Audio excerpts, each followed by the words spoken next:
Fala galera, aqui é o professor Ricardo e hoje vamos trabalhar assuntos mais cobrados, parte 2 do teu concurso. Para você que quer aprender de forma rápida e otimizar teu tempo na prova, esse vídeo é para você. Vamos lá. A primeira questão diz assim: Joana contrata um advogado para receber o valor de R$ 200 mil sobre uma causa. Então, esse dado aqui ele vai ser muito importante para o nosso cálculo. O advogado consegue receber 80% deste valor e cobrou 30% de honorários do valor recebido por Joana. A quantia em reais que Joana receberá, já descontando o valor dos honorários do advogado, será A, B, C, D ou E. Então, gente, perceba o seguinte aqui, ó. Olha só. Então, o valor que Joana pretende receber é R$ 200 mil. Tudo bem? Ela contrata este advogado aqui, certo? E o advogado consegue receber 80% deste valor aqui, ó. Desses 80%, o advogado ele vai tirar 30% que representa o dinheiro que ele trabalhou em prol da causa, né? Então, vamos fazer o seguinte, olha só. Esse valor aqui foi o que o advogado recebeu, 80% de 200 mil. Então, não precisa você fazer nenhum cálculo percentual. Eu vou te mostrar como é que a gente trabalha essa questão aqui. Você vai tirar 10% de 200 mil e olha como é simples. No sentido da direita para a esquerda, você confere um algarismo, olha, e coloca a vírgulazinha bem aqui. Pronto, você já encontrou o valor de 10% de 200 mil. E nesse caso vai ser R$ 20 mil. Como o advogado recebeu 80%, e 20 mil representa 10, agora você vai multiplicar por 8 e vai chegar no valor de 80%. Olha só como é simples. 2 vezes 8 vai dar 16. Você tem 4 zeros e você acrescenta esses 4 zerinhos aqui. Tudo bem? Então, o advogado ele recebeu 160 mil do valor pretendido, que era 200. Agora, qual foi o valor dos honorários deste advogado? A questão fala que ele tirou 30%, né? Então, vamos lá. Mais uma vez, a gente vai trabalhar o macetezinho aqui, tá? Tira 10% de 160, simplesmente você confere um algarismo e coloca a vírgula. 10% de 160 é igual a 16 mil. E agora você vai pegar esse 16 mil, como são 30%, você vai multiplicar por 3, que vai dar R$ 48 mil. Então, não precisa você perder o tempo utilizando regra de 3 simples, utilizando da forma fracionária para determinar o valor percentual. Basta você seguir esses processos aqui que é mais rápido, tudo bem? Agora, a questão quer saber quanto foi que Joana ficou, tá? Então, presta bem atenção, olha só. O advogado ele recebeu 160 mil reais. Ele não recebeu os 200 mil, né? Então, feitos esses cálculos, vamos saber quanto foi que Joana recebeu após o desconto dos honorários do advogado, tá? Então, aqui, olha só. O advogado ele recebeu 160 mil reais e ele ficou com 48 mil reais. Então, aqui, olha, você vai fazer a subtração. Então, eu tenho 160 mil reais menos 48 mil reais, que representa o valor do advogado, tá? Fazendo essa subtração aqui, 0 é menor que 8, vou emprestar uma unidade do 6 para o 0, ele se transforma no número 10. 10 menos 8 é 2, o 6 ficou valendo de 5, 5 menos 4 é 1, e vou baixar esse 1. Então aqui, 112 mil foi o valor pertencente a Joana, logo seria a alternativa aí, certo? Uma questão bem prática, não precisou você perder tempo fazendo regrinha de 3 para tirar o valor percentual. Então você coloca em prática esse macetinho, esse atalho, para que seja otimizado o teu tempo na prova, tudo bem? Vamos agora para a segunda questão. Um professor de geografia explica que uma escala no mapa representa a proporção de 1 para 50 mil centímetros. Se a distância entre duas cidades no mapa é de 3 centímetros, qual é a distância real entre essas cidades? Então, gente, vamos entender esse problema aqui, tá? Olha só, a questão ela fala que existem duas cidades. Eu vou chamar essas cidades aqui, uma de A e outra de B. No mapa, aqui, olha, você tem uma representação de 3 centímetros. certo? Então isso daqui é uma representação no desenho. A questão quer saber a distância real dessas cidades utilizando essa escala aqui que o professor deu, que é 1 para 50 mil centímetros, certo? Vou colocar aqui essa escala e para você que ainda não estudou essa parte, você vai entender uma coisa interessante aqui, olha só. Esse 1 aqui representa, presta bem atenção agora nesse detalhe aqui, que a gente vai analisar a escala em si, tá?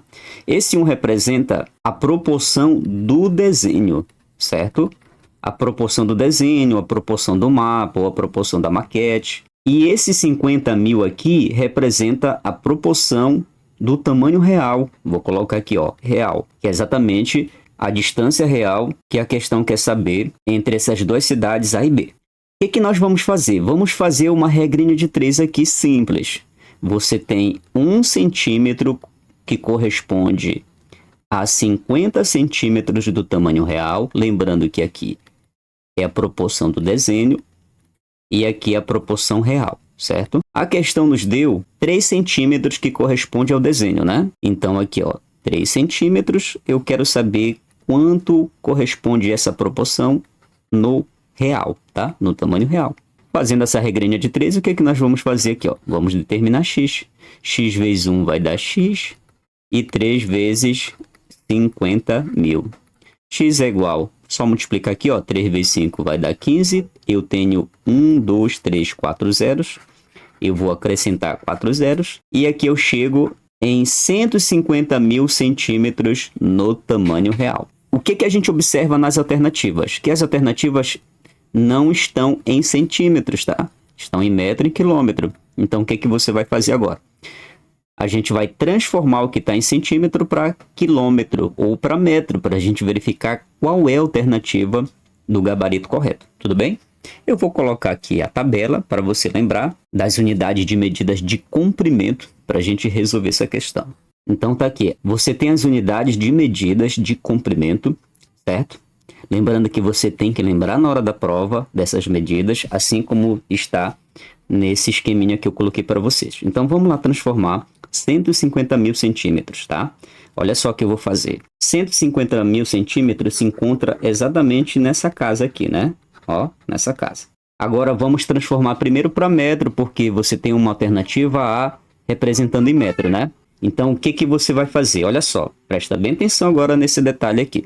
Vamos transformar utilizando o método do deslocamento da vírgula. Você está em centímetro e você quer chegar em metros. Você tem uma casa, 2 casas, né? Você vai passar 2 casas. Então, no sentido da direita para a esquerda, você confere 2 números ou 2 algarismos. Ó, 1, 2 e coloca a vírgulazinha bem aqui, certo? Quando você coloca a vírgulazinha, você transforma no número 1500. Ou seja, 150 mil centímetros é igual a 1.500 metros. O que a gente observa aí? Nós temos o gabarito alternativa A. Tá aí uma questão envolvendo unidade de medidas relacionando com escalas. Tudo bem? Como se de repente você ficou com alguma dúvida, você coloca aqui nos comentários que eu vou estar respondendo, certo? Vamos lá para a terceira. O carro de José está fazendo 14 km por litro. Com 3/5 do tanque, José percorreu 378 km.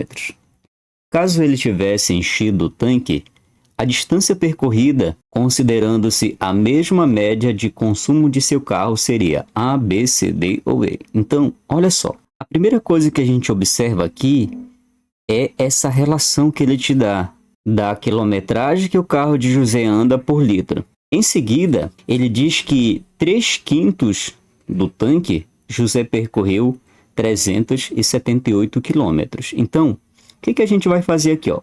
Vamos saber quantos litros José gastou com essa relação que ele me deu. Então, vamos aqui, ó. 14 quilômetros é percorrido com 1 litro. 378 quilômetros, quantos litros serão consumidos? Então, vamos lá. Aqui você tem uma regra de 3 simples, direta, né? X vezes 14x vai dar 14x.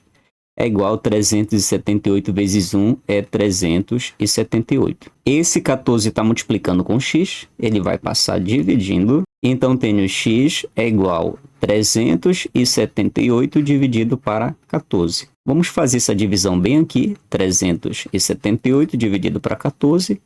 Vou pegar 37, 37 por 14 vai dar 2. 2 vezes 14 vai dar 28. 37 menos 28 vai dar 9. Vou baixar esse 8 aqui. E 98 dividido para 14 vai ser igual a 7. 7 vezes 14, 98. 98 menos 98 eu tenho nada aqui. Então, 378 dividido para 14 é igual a 27 litros. Ou seja, o carro de José, em 378 quilômetros percorridos, ele vai gastar 27 litros de combustível. Tudo bem? Agora vamos entender uma coisa importante aqui. Olha só. Então a gente vai fazer o seguinte. Vamos saber quantos litros comporta esse tanque, tá? A quantidade total de litros que esse tanque ele suporta. Então tem aqui, ó. Uma vez que 3/5 desse tanque corresponde a 27 litros, eu posso fazer isso aqui, ó. 3/5 do total de X, né? Esse X aqui representa a quantidade total do tanque. Então, 3/5 de X é igual a 27 litros, tá? Então, o que que eu vou fazer aqui, ó? Vou passar o 5 multiplicando, aí vai ficar 3x é igual a 27 vezes 5. E esse 3 aqui está multiplicando, ele vai passar dividindo. Então, tenho x é igual a 27 vezes 5 dividido para 3. Posso simplificar aqui, ó, 27 dividido para 3 vai dar 9. E 9 multiplicado por 5 é igual a 45 litros. Então, tá aqui, ó.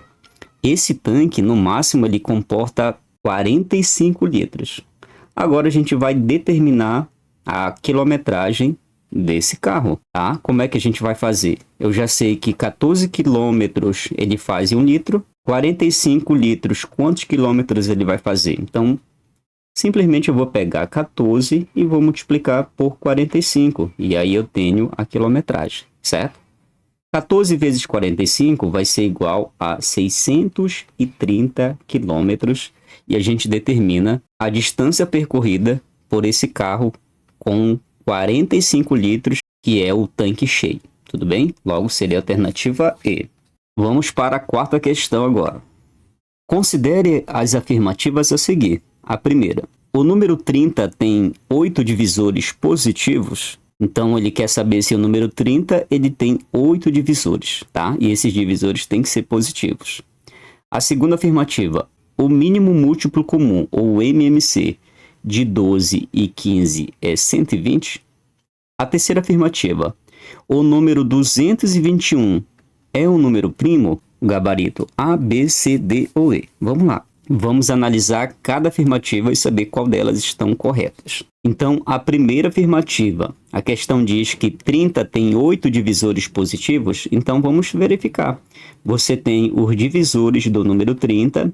Quem são os divisores? São aqueles números que vão dividir de forma exata o 30, tá? Então, entra o 1, o 2, o 3, o 5, o 6, o 10, né? Entra o 15 e o próprio 30. Tudo bem? Então, esses números aqui são os números divisores positivos de 30. E se a gente conferir aqui, olha, você tem 1, 2, 3, 4, 5, 6, 7, 8. Exatamente 8 divisores positivos. Então, a primeira afirmativa, ela é verdadeira. E vamos aqui, pelo método da eliminação, eliminar as alternativas que não tem a primeira, né? Que a gente já sabe que é verdadeira. Então, elimina a alternativa C e a alternativa E.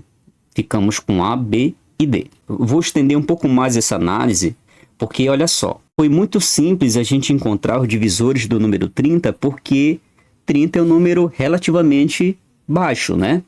Agora, se ele te desse, por exemplo, 120... tá? E eu quisesse os divisores de 120. Então, observa que 120 já é um número um pouco alto, né? Para você selecionar igual como eu selecionei aqui, você ia perder tempo. Então, você presta bem atenção como é que nós vamos identificar os divisores de 120, tá? De uma maneira rápida, tudo bem? A primeira coisa que você vai fazer, e pega o teu caderno e faz essas anotações, tá? Como é que você vai encontrar os divisores quando o número for muito alto? você vai fazer a decomposição em fatores primos. Vamos decompor 120. Aqui por 2 vai dar 60, por 2 vai dar 30, por 2 vai dar 15. Agora por 3 vai dar 5, por 5 vai dar 1, tá? O que eu vou fazer aqui? Olha, o 2 se repete 3 vezes, então vai ficar 12 elevado a 3, aí vezes 3 e aí vezes 5, tudo bem? Agora você presta bem atenção, olha só. Observa que os expoentes das bases 2, 3 e 5, a base 12 o expoente é 3, a base 13 o expoente é 1 e a base 5 o expoente é 1. Então, o que você vai fazer? Os expoentes de cada base você vai acrescentar uma unidade, olha só, multiplicando. Então, vai ser aqui, ó. O expoente do 12 aqui é 3, então vai ficar 3 mais 1, tá?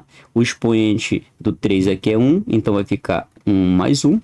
E o expoente do 5 é 1, então vai ficar 1 mais 1, certo? Esse que você vai fazer.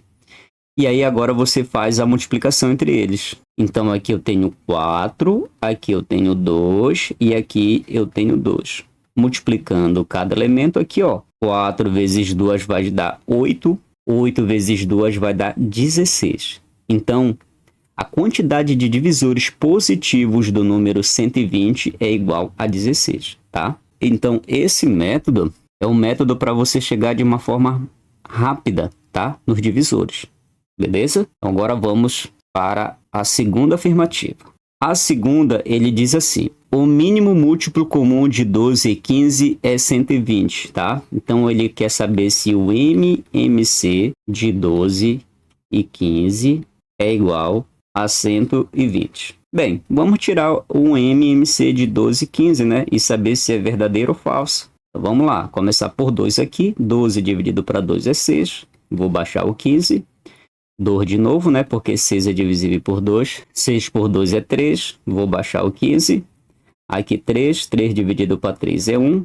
15 dividido para 3 é 5. Agora por 5. 5 dividido para 5 é 1. Então, no MMC, todos esses fatores primos aqui, eu vou colocar para cá, certo? E vou fazer a multiplicação.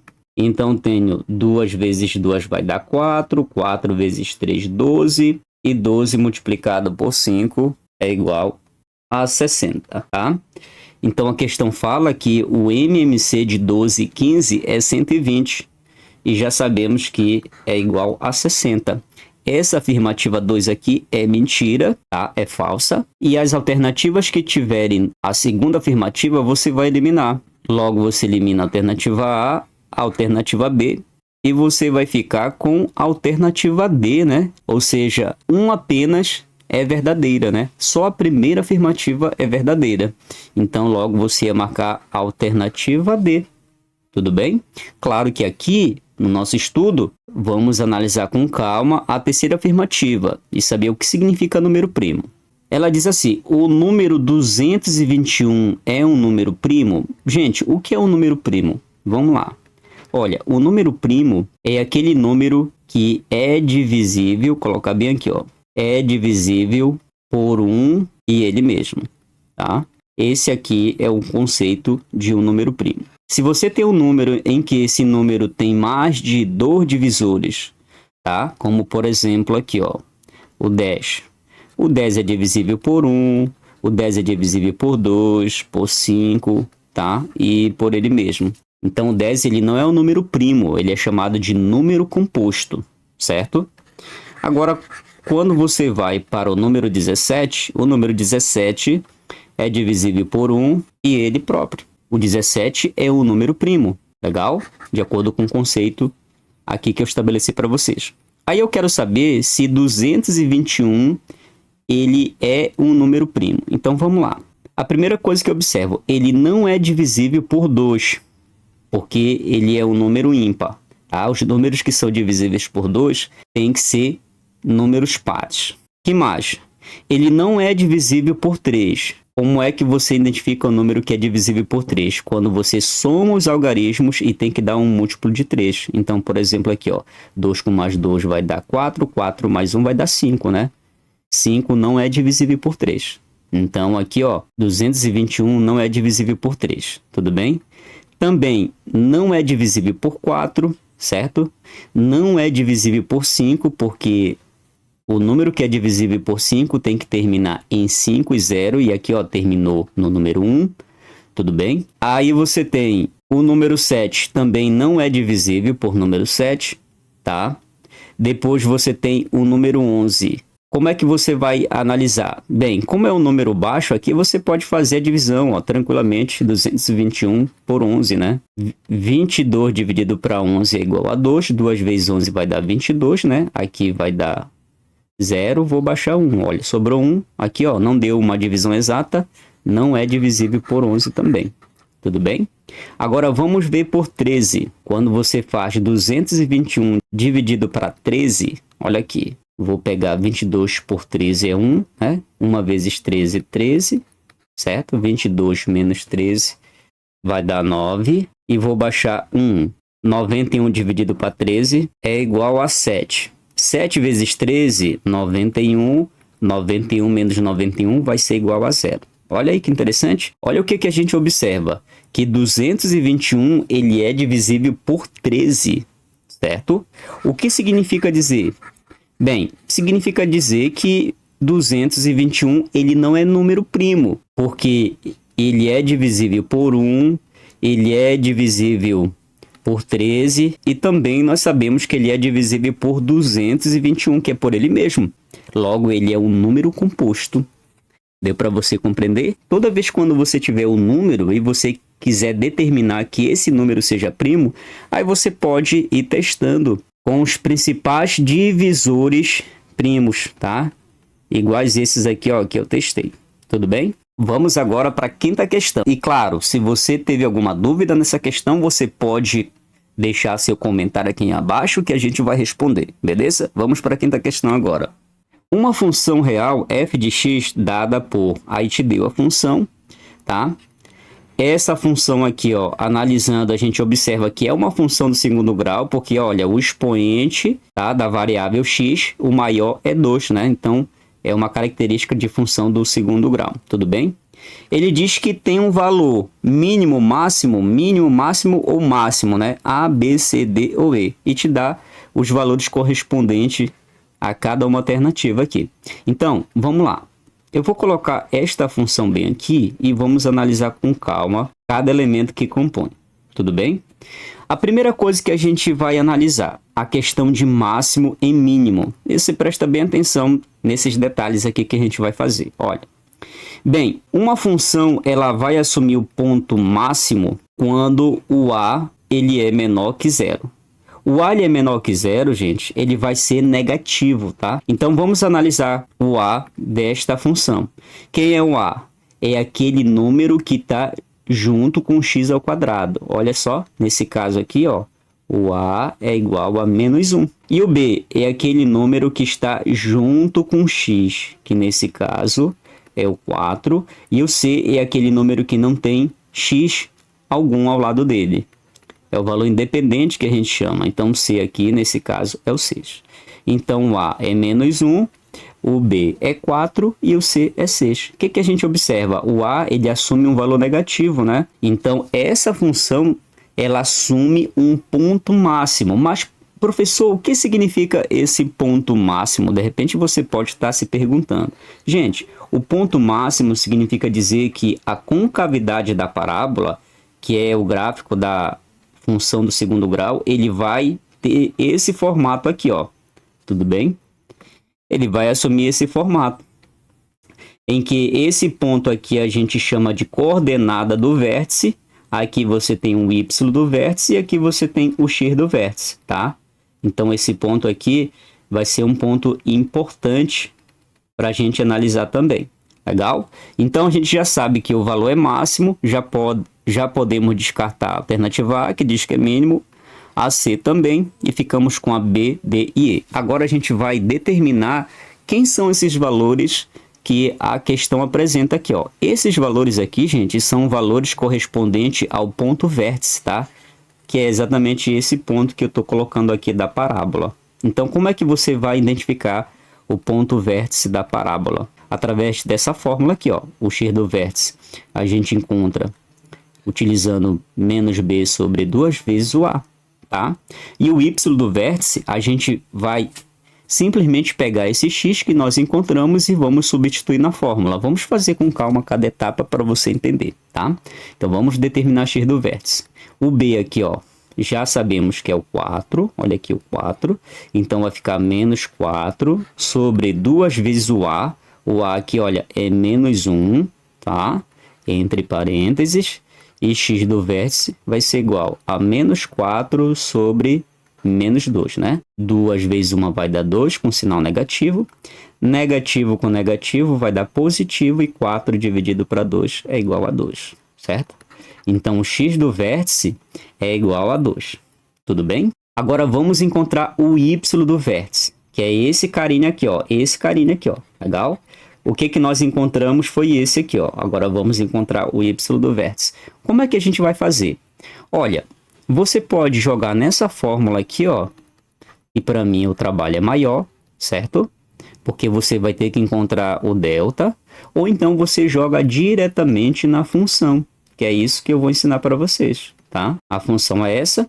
Já encontrei o valor de x. O valor de x é o próprio x do vértice, que é igual a 2. Esse carinha bem aqui. E vou substituir. Então, vai ficar assim, ó. 2. Aqui, 2 ao quadrado. Mais 4 vezes 2. Mais 6. Vamos determinar a função de 2, que é igual ao y do vértice.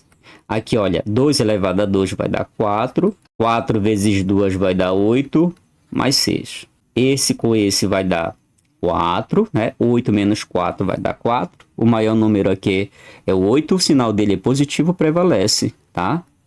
E aqui você tem 4 com mais 6 é igual a 10. Bem, a gente conseguiu encontrar o y do vértice, vou até substituir aqui, ó. O y do vértice é 10 e o x do vértice é igual a 2. Tudo bem? Logo, seria gabarito D. A função assume um ponto máximo no valor 10 para y e para x igual a 2. Logo, seria a alternativa D. Tudo bem? Então, faz essas anotações que serão muito importantes dentro do teu conhecimento aqui sobre função do segundo grau. Vamos agora para a sexta questão. Vamos avançando. Certo reservatório continha 1000 litros de água quando foi aberta uma torneira de vazão constante. 50 minutos mais tarde, sem que a torneira fosse fechada, um ralo foi destampado acidentalmente, permitindo o escoamento parcial da água. O gráfico abaixo mostra a variação do volume de água dentro do reservatório em função do tempo. Qual era, em litros por minuto, a capacidade de escoamento do ralo? Então, a questão quer saber a vazão do ralo em litros por minuto, né? Vamos analisar com calma esse gráfico aqui, tá? Bem, nessa primeira parte aqui, no intervalo de tempo entre 0 e 50 minutos, então, inicialmente você tem 1000 litros e aqui você tem um aumento de 2000, né? Ou seja, era 1000 e foi para 2000, legal? Em 50 minutos. E depois você tem aqui, entre o intervalo de 50 a 75 minutos, o momento em que o ralo ele foi aberto acidentalmente, tá? Aqui você tem uma variação de 2.400 para 2.000, no intervalo de tempo de 75 para 50, tudo bem? O que nós vamos fazer aqui, gente? Olha só. Primeiro vamos saber a vazão da torneira e depois vamos saber a vazão do ralo. Em seguida vamos determinar a variação, né, ou a diferença entre os dois, tá? E a gente vai encontrar a vazão do ralo. Então, como é que eu vou fazer aqui? Gente, presta bem atenção agora. Vamos saber a vazão da torneira, tá? Ela estava em 1000 e foi para 2000, né? Então, eu tenho aqui, ó, 2000 menos 1000 e o intervalo de tempo entre 0 e 50, né? Então, vai ficar 50 menos 0. Então, a vazão, aqui, olha, 2000 menos 1000 vai dar 1000, 50 menos 0 vai dar 50, tá? Vou pegar 50, cancelo esse 0 e esse 0 aqui, então 100 dividido para 5 é igual a 20. Então, tá aqui a vazão da torneira, 20 litros por minuto. Agora, vamos determinar a vazão do ralo, tá? Então aqui, ó, a vazão do ralo. Vamos fazer o mesmo procedimento também, tá?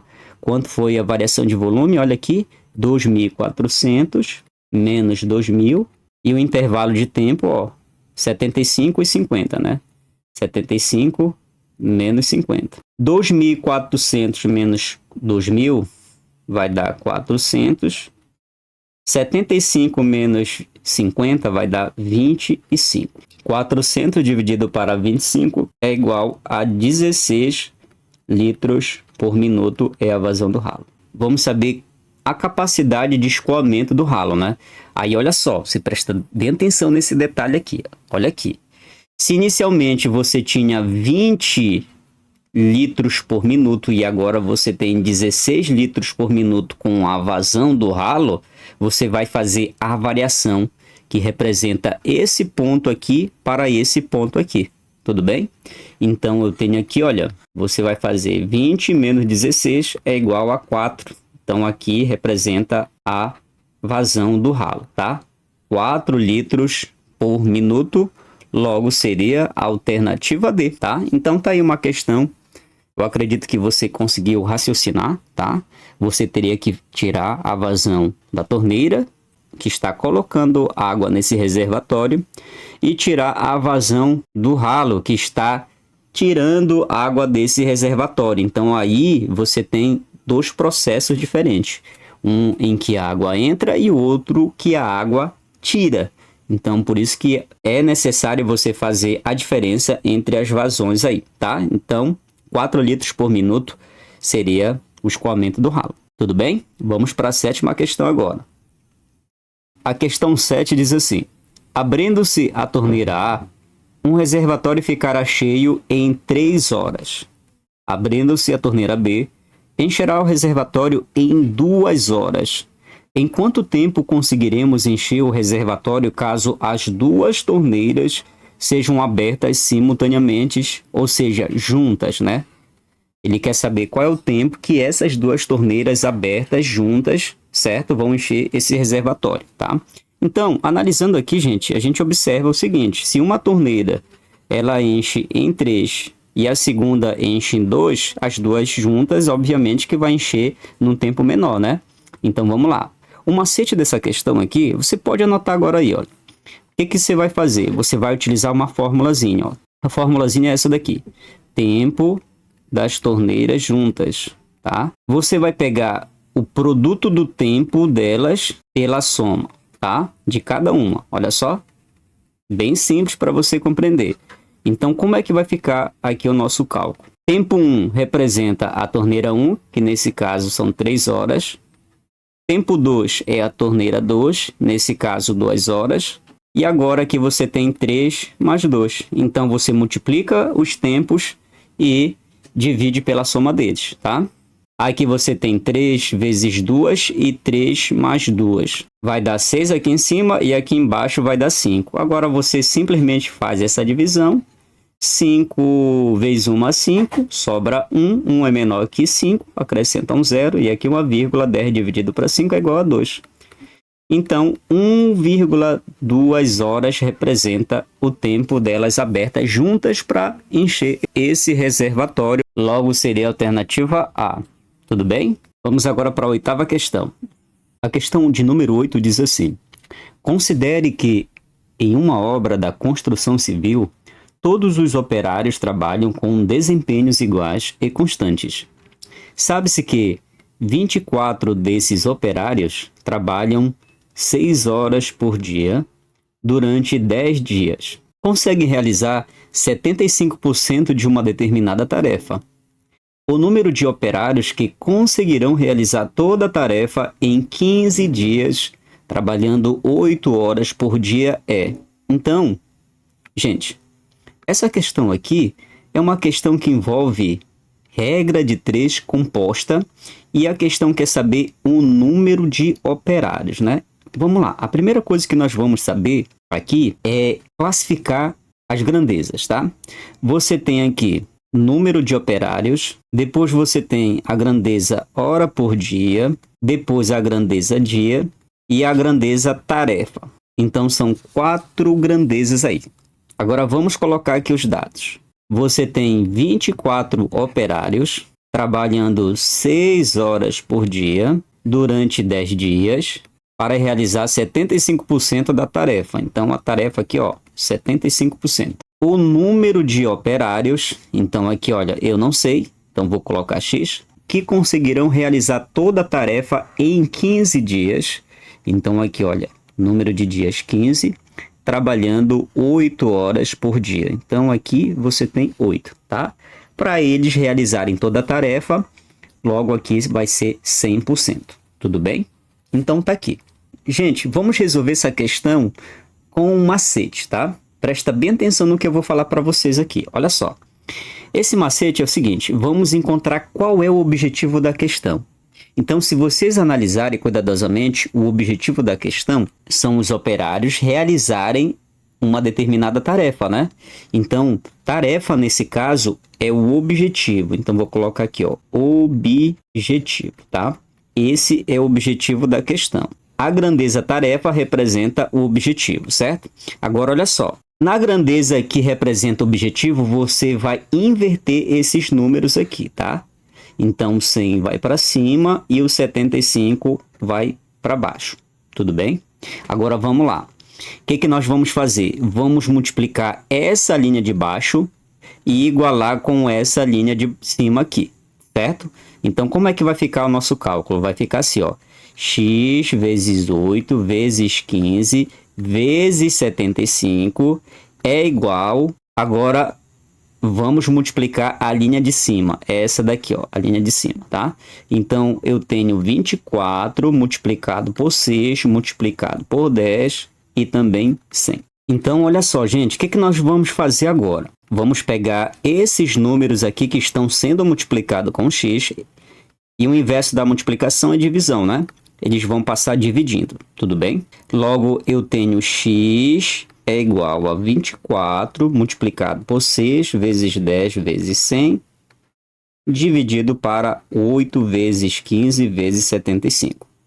Bem, vamos agora fazer as divisões, tá? Olha aqui, 24 dividido para 8 vai dar 3, 6 dá para a gente simplificar por 3, bem como o 15 aqui, ó, olha só. E aí vai ficar assim, aqui eu tenho 3 vezes 6 dividido para 3 vai dar 2, vezes 10, vezes 100, sobre 15 dividido para 3 é igual a 5, multiplicado por 75, tá? Aqui, olha, aqui eu consigo dividir, 10 por 5 vai dar 2, aí eu tenho 3 vezes 2 vezes 2 vezes 100 dividido para 75. Vamos multiplicar agora esses números aqui. Aí eu tenho 3 vezes 2, 6, 6 vezes 2, 12, 12 multiplicado por 100 vai dar 1.200 dividido para 75. E agora eu tenho 1.200 dividido para 75 é igual a 16, tá? Então tá aqui o valor de x que representa um número de operários. Então tá aqui, gente.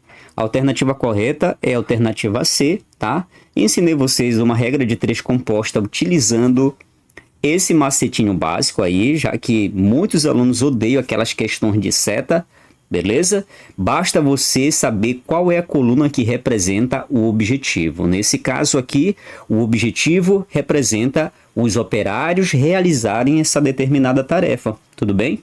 Coluna do objetivo, você inverte os números e aí você vai fazer o quê? Você multiplica a coluna de baixo, multiplica a coluna de cima e depois você iguala, tá? E aqui você tem um processo da simplificação, que é muito importante para reduzir os números e assim você facilitar o teu cálculo, tudo bem? Vamos para a 9ª questão agora. Carlos contraiu um empréstimo de R$ 2.500 com juros simples mensais. Ele quitou a dívida após 4 meses, pagando um montante de R$ 3.150. Sendo assim, assinale a alternativa que corresponde à taxa de juros mensal utilizada no empréstimo. Então, é uma questão que envolve juros simples, né, galerinha? Muitos de vocês aí são feras em juros simples, mas se você tem alguma dificuldade, precisa você utilizar a formulazinha aqui, tá? Então, J, juros, C é o capital.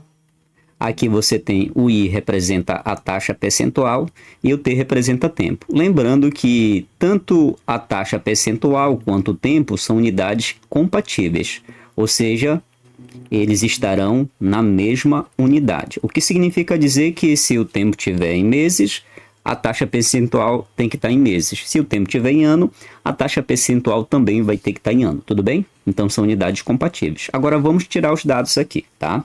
Olha só. O que a questão nos fala aí? Aqui você tem um empréstimo, certo? Que é R$ 2.500. Esse R$ 2.500 aqui representa o capital, tá? Que foi emprestado, certo? 4 meses aqui representa o tempo. E aqui você tem um montante que é 3.150. Então, aqui você tem um montante, tá? A questão quer saber a taxa de juros. A taxa de juros aqui, galerinha, representa o I. Então, a questão quer que você determine a taxa percentual e essa taxa vai estar em meses, tudo bem? Vamos lá. Olha só. Você tem a fórmula dos juros e também você tem a fórmula do montante, que é capital mais juros, né? Aqui o montante foi de 3.150, o capital foi de 2.500 e aí a gente vai determinar os juros, né?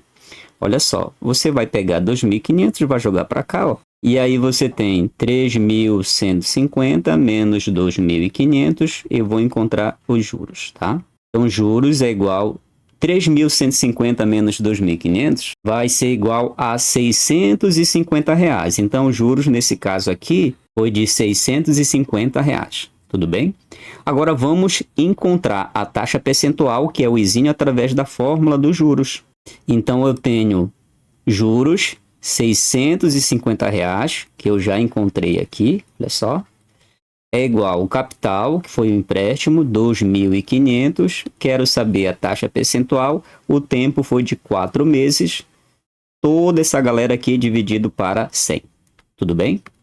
A primeira coisa que a gente vai observar é que eu posso cancelar esses dois zeros aqui, tá? E aí, quando você faz essa divisão aqui, ó, toda essa galera dividido por 1 não vai alterar em nada, né? Não vai alterar em nada. Então, tenho 650. Vou só repetir aqui, ó. 25 vezes I vezes 4, tá? Agora, eu vou fazer esta multiplicação aqui, ó. 4 multiplicado por 25 é igual a 100. Então, tenho 650 é igual a 100 multiplicado por I, tá? Esse 100 aqui, ele vai passar dividindo, tá? Vou colocar para cá. I é igual a 650 dividido para 100. Posso cancelar este zero com este zero aqui. E o meu I é igual... Agora, olha só o que eu vou fazer com vocês aqui, ó. 65 dividido para 10, você coloca aqui o número 65, você tem um zero. E aí você só passa um algarismo e coloca a vírgula aqui, tá? Então, 6,5% é a taxa percentual ao mês, tá? A M, ao mês. Logo, seria a alternativa C. Então, tá aí uma questão tranquila, envolvendo juros simples, tá? Com certeza vocês conseguiram desenvolver. Agora, vamos para a última questão. Uma empresa de táxi cobra um valor mínimo fixo de cada passageiro logo ao entrar no veículo, mas um outro valor também fixo, cobrado por quilômetro rodado. João pegou o táxi e rodou 35 quilômetros e pagou um valor de R$ 77. Marina também pegou um táxi desta mesma empresa e rodou 22 quilômetros pagando um valor de R$ 51. Se Marcelo pegar o mesmo táxi e rodar 16 quilômetros, irá pagar o valor de A, B, C, D ou E. Então, vamos lá. Essa questão aqui envolve problemas de equações do primeiro grau, tudo bem? Ou função do primeiro grau. Então, vamos lá. Primeira coisa que a gente deve observar aqui, ó. Uma função do primeiro grau, ela é definida por ax mais b, tá? Agora, o que nós vamos fazer aqui, ó? Vamos interpretar o que o problema nos deu, tá? Esse f de x aqui representa o valor pago. Esse a aqui, ele representa um valor fixo por cada quilômetro rodado, certo? Esse x representa o quilômetro que vai ser rodado e o b representa um valor fixo em que, no momento quando o passageiro entra, ele já vai estar pagando essa quantia, que nós chamamos de bandeirada. Vamos agora substituir esses valores aqui nessa função e a gente fazer uma manipulação que eu vou mostrar para vocês aqui, tá? Olha só, primeira coisa que ele fala, que João pagou o táxi e rodou 35 quilômetros pagando R$ 77. Então, tenho aqui, ó, o valor pago, 77, é igual o quilômetro rodado, que foi 35, então vai ficar aqui, ó, 35 mais B, tá? Marina, o que ele fala sobre Marina? Ela rodou 22 quilômetros pagando R$ 51. Então, aqui, ó, olha o que eu vou fazer. Eu vou colocar a equação de Marina aqui embaixo. R$ 51, tá? Aqui o valor fixo, que eu não sei, que representa o valor por quilômetro rodado, multiplicado por 22, que foi o quilômetro que ela rodou, tá? Então, essa equação é de João e essa equação é de Marina. Tudo bem? Agora, o que nós vamos fazer? Você presta bem atenção aqui nesse detalhe, porque alguns alunos eles sentem dificuldade aqui, tá? Qual vai ser o nosso objetivo? É eliminar o B, ó. Quando a gente elimina o B, a gente consegue determinar o valor de A. Como é que eu vou fazer para eliminar esse B? Eu vou pegar toda a equação de baixo, que é essa aqui, e vou multiplicar por menos 1, certo? A primeira equação de cima não mudou nada, eu vou baixar, colocar aqui, tá? E a de baixo foi multiplicada por menos 1. Então, vai ficar assim, ó.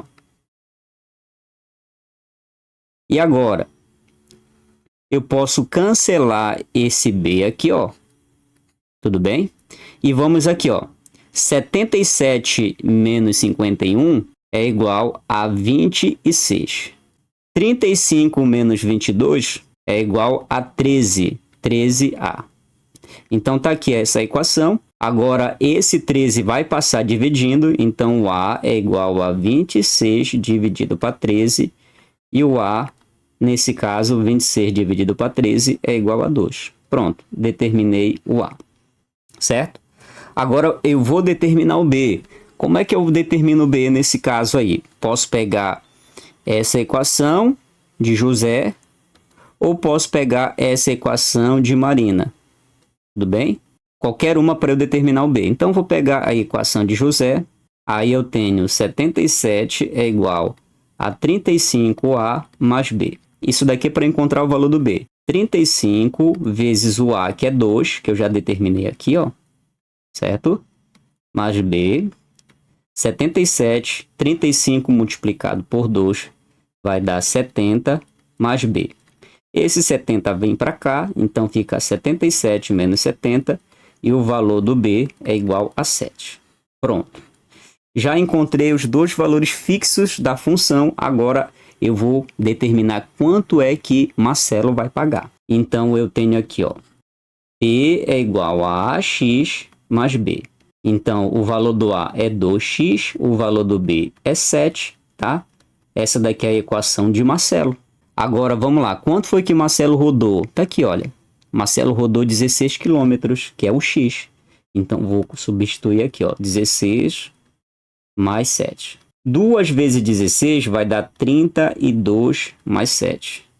E 32 mais 7 é igual a 39. Tá aqui o preço que Marcelo vai pagar. Logo seria a alternativa A. Certo? Tá uma questão que exigia um pouco mais de vocês no quesito sistemas de equações, porque você teria que montar esse sistema e em seguida você teria que trabalhar toda essa estrutura de cálculo aí para poder chegar na função de Marcelo, que é esta aqui, e depois encontrar o preço que Marcelo pagou. Tudo bem? Então é isso, galera. Terminamos mais esse bloco aqui da parte 2 das questões que mais caem em concurso. Aqui em cima vai aparecer o link da parte 1 para você massificar e treinar essas questões aí, beleza? Se você gostou desse vídeo, você se inscreva no canal, comente aqui embaixo se você acertou, se você errou, se você não gostou e dê like, que vai ser muito importante para o engajamento do nosso canal, tudo bem? Um abraço e até a próxima.